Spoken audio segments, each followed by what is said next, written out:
me and my friends was going around the corner to kill him.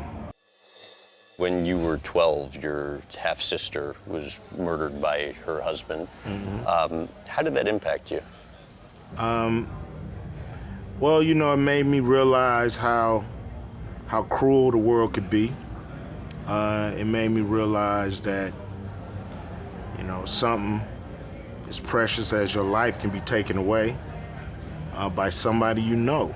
And you said it changed your outlook on the world. In what way? It just made me realize, you know, life is not a joke, you know, it's precious. And, you know, it just made me a more serious person and not,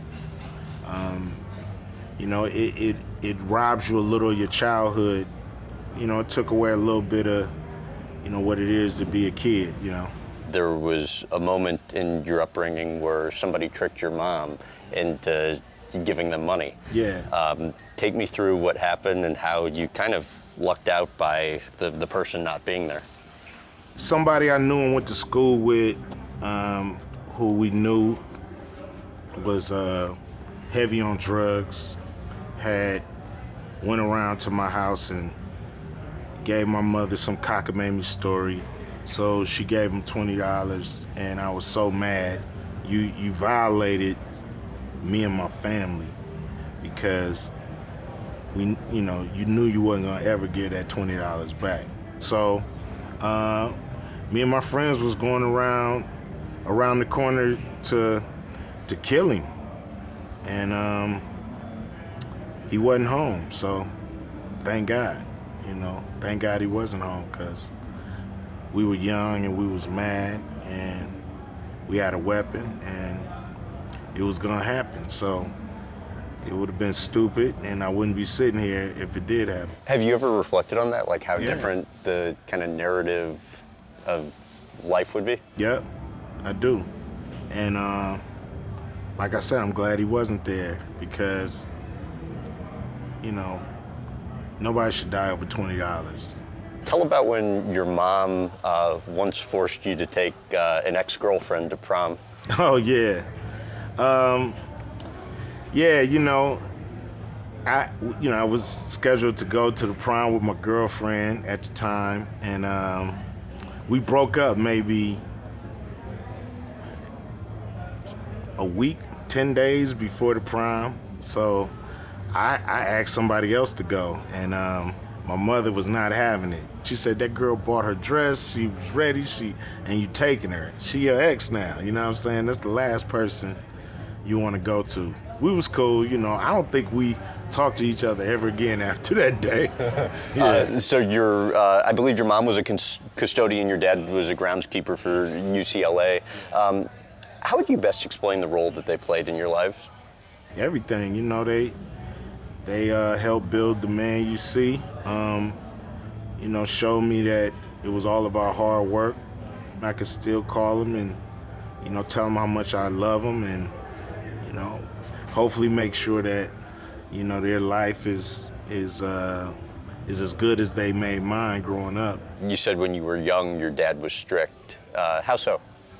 Well, you know, I was worried about him more than anybody in the street. You Really? know, we grew up in a you know, pretty tough neighborhood, but nobody was tougher than my father. So it was a sense of security to have him there and to, you know, make sure that, you know, I was staying on the right path. You know, he just always told me what it is to be a man and what it is to be responsible. When we was young, of course, we got spankings here and there, but at a certain age, it was all about communication and nothing physical.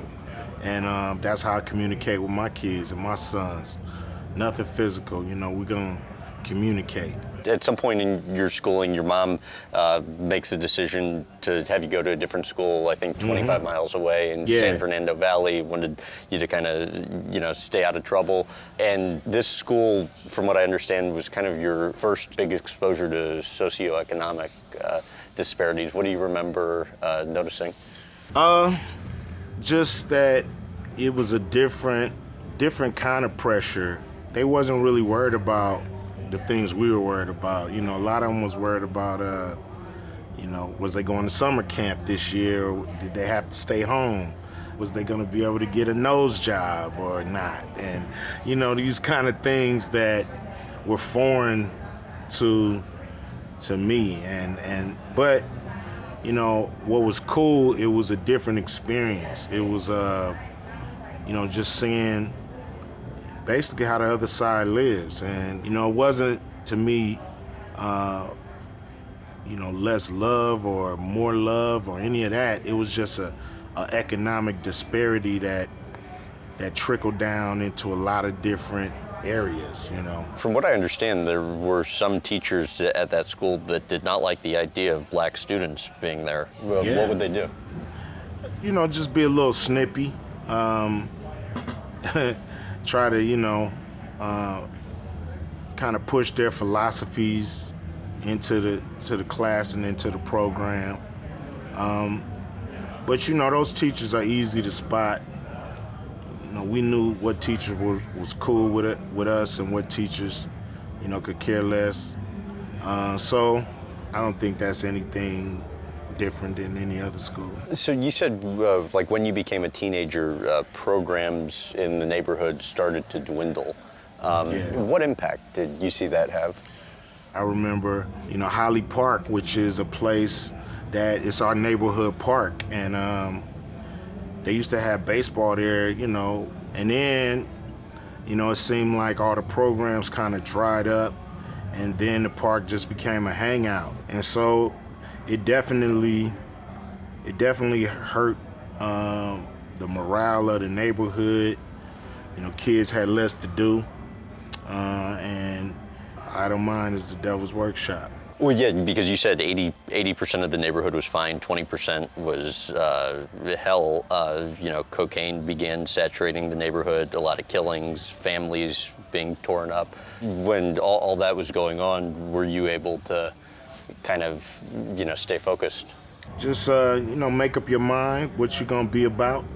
You know, you gotta know who you are and stand on it. So sometimes it's running with everybody and running with the crowd. Sometimes it's standing alone on your own 2 feet and daring anybody to make you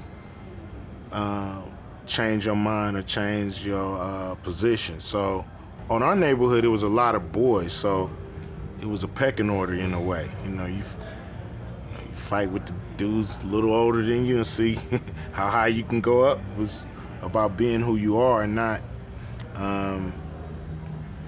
I guess being who you think you should be, but actually being who you are.